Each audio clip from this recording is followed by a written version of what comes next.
Greetings, ladies and gentlemen. I want to begin today by doing something I think that very few politicians will ever do. Very few commentators will ever do. I want to confess to you that I have my weaknesses. Because everybody has their weaknesses. I want to talk to you about one of my weaknesses very briefly, just to get it out in the open, because it's been bothering me. I am very used to writing out everything that I want to say, and spending a lot of time writing out what I want to say, which means often when I speak extemporaneously, when I speak on the spot, oftentimes I'm writing in my mind what I want to say. And therefore, when you get these videos, the truth is, it's often, the video that you see on YouTube is often the 20th take of what I initially began, which is rather time-consuming, unfortunately.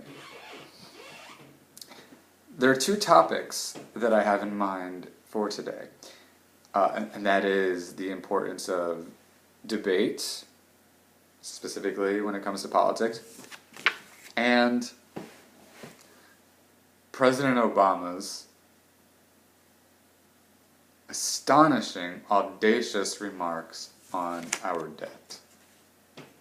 And like I said, I'm used to writing out everything that I want to say, and even though person to person, if we were to begin having a conversation, I'd be able to say everything I want to say, I would still be writing in my head, and 25 minutes later, 4 minutes later, right after I've said what I wanted to say to you, I would have 700 revisions in my head, something like that, and how I could have improved what I could have said, how I could have said what it is that I wanted to say. And I sit here and I wonder why I confess this to you. After all, I want to present myself as a leader to you. I think it's because the most important thing is honesty. We've got to make sure that we're on the same page, and I want to make sure that you know that I am truly talking to you, and that I'm not trying to put together a show. I'm really just, I want to talk to you about the rules that we are forced to live by and how they affect the quality of our lives. And that's the truth of the matter, ladies and gentlemen. That's the truth of the matter. And I think at the end of the day,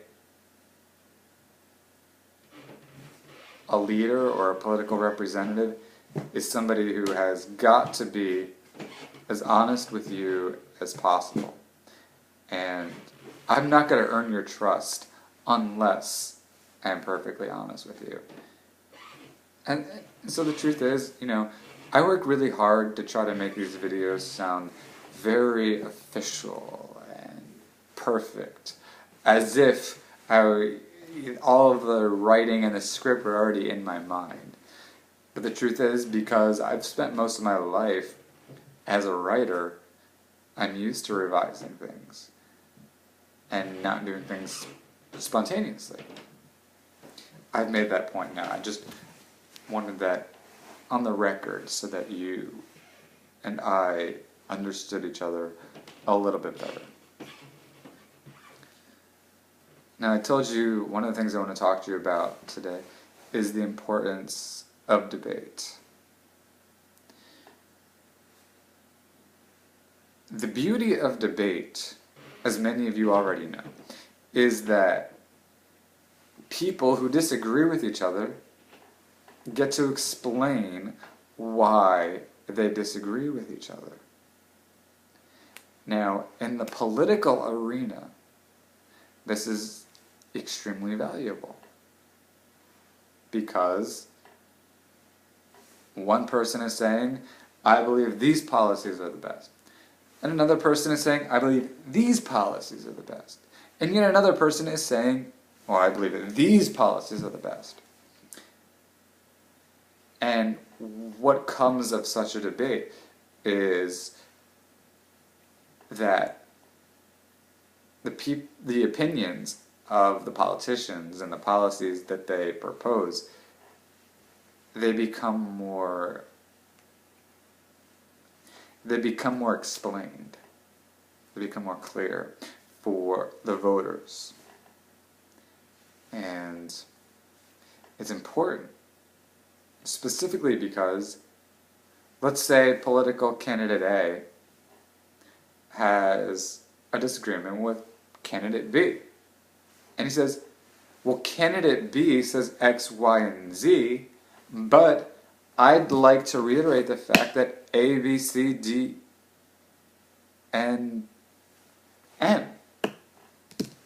And people therefore get to see all of the important considerations that exist in the political status presently that we are all subjected to. Another point about this. It's fair and respectful. The debate is fair and respectful, I'm saying. Because, and specifically in the political arena, when you have folks running for political office, and I'm going to use the campaign that I'm running with Don DeZarn as a perfect example. Don DeZarn and I are on the ballot. We went door to door and got the required amount of signatures to ensure that we would be on the ballot. Which means enough people, based on the state of New Jersey, want us to have a voice in the debate for what will make the best policies for our legislative district in the state of New Jersey. So, it would be fair and respectful, obviously, for Don DeZarn and I to be included in the political debates of our district. Unfortunately, the fact of the matter is that neither of us have been invited to debate our opponents. In fact, very strangely, there is no official announcement for a debate between any of the assembly candidates. I'm running for assembly here in the 14th district. The only debate that has been announced is between the senators, the candidates for Senate, Linda Greenstein and Peter Inverso. Why isn't my running mate Don DeZarn invited to that debate? I submit to you, ladies and gentlemen, that the reason he has not been invited to the debate is because they're afraid of him. Both of them are clearly afraid of him. Don DeZarn would expose the impossibility of the property tax plan, which both the Republicans and the Democrats agree on. Don DeZarn would expose the problematic education policies we have here in the state of New Jersey, which the Democrats are gung-ho about and the Republicans don't want to talk about. Meanwhile, it's going to cost taxpayers more than has even been made public, and it's so disastrous, it's so Orwellian, that the present education policy in the state of New Jersey calls for having computers grading essays, even though computers can't possibly outthink intelligent students. So it's very problematic that neither Don DeZarn nor I have been invited to debate the Republican and Democratic candidates. And why haven't we been invited? Well, we haven't been invited to debate them because not only are they afraid of what we have to say, but because we are independent candidates. And as many of you know, most of you know, Most independent candidates are not taken seriously. Most independent candidates don't have a chance. Most independent candidates for political office are treated like crazy fringe